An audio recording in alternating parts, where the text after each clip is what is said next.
नमस्कार मित्रांनो, कॅलिफोर्निया 30 फार्म्सच्या नवीन व्हिडिओमध्ये तुमचं स्वागत आहे। आपण कालच राजस्थानवरून आलेल्या प्राण्यांची आज काय परिस्थिती आहे ते आपण ह्या व्हिडिओमध्ये बघायचा प्रयत्न करू।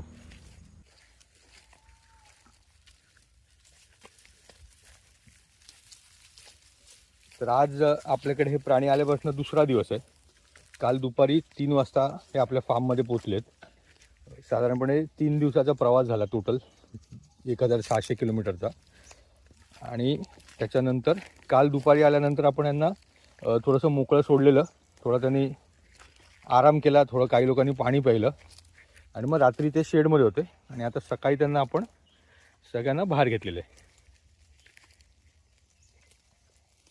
ही प्रोसेस आपण साधारणपणे एक 15-20 दिवस तरी ॲटलिस्ट कंटिन्यू करणार, कारण ते बरेचसे ह्याच्यातले प्राणी फिरूनच खाणार आहेत।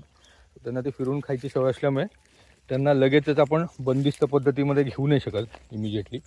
तो त्याच्यासाठी त्यांना फिरून खायला त्याची जरा पोटं भरलेली राहतात, त्याच्याने त्यांना ॲडजस्ट व्हायला जरा मदत होते। आता जस्ट बाहेर काढलेलं आहे, सगळ्यांना भूकही लागलेली आहे, त्याच्यामुळे ते आवडीने खायला बघतायत।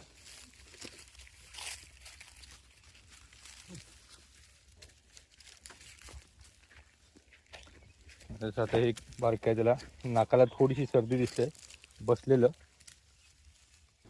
आणि ह्याच्या पुढे आपला भर राहणार आहे त्यांचा ताण, म्हणजे जो स्ट्रेस त्यांना आला आहे प्रवासाचा, जागा बदल झाल्याचा, तर तो ताण कमी करण्यावरती आपला भर असणार आहे। त्यांच्या खाद्याच्या दृष्टीने आणि ओव्हरऑल त्यांच्या ज्या काही वेळा आहेत त्या आपण त्यांना सेट करून द्यायचा प्रयत्न करू, खाण्याच्या वेळा, आणि मग हळूहळू त्यांना आपण आपल्या पद्धतीमध्ये घेऊन येऊ।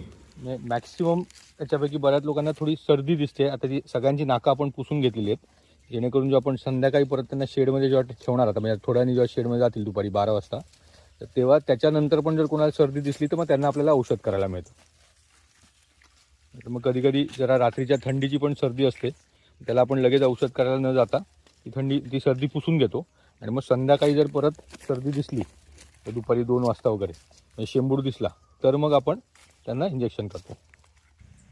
तर मग आता ह्याच्या पुढच्या व्हिडिओजमध्ये आपण तेच बघू की आम्ही काय प्रकारची औषधं वापरतोय, कोणत्या औषधांची गरज लागते मुळात, कारण गरज लागली तरच आपण औषध वापरणार। जर सगळं व्यवस्थित झालं तर काही प्रॉब्लेमच नाही। त्यांना कसं चारा आणि पाणी ते आम्ही कसं करतो ते आपण सगळं पुढच्या व्हिडिओजमध्ये बघूया।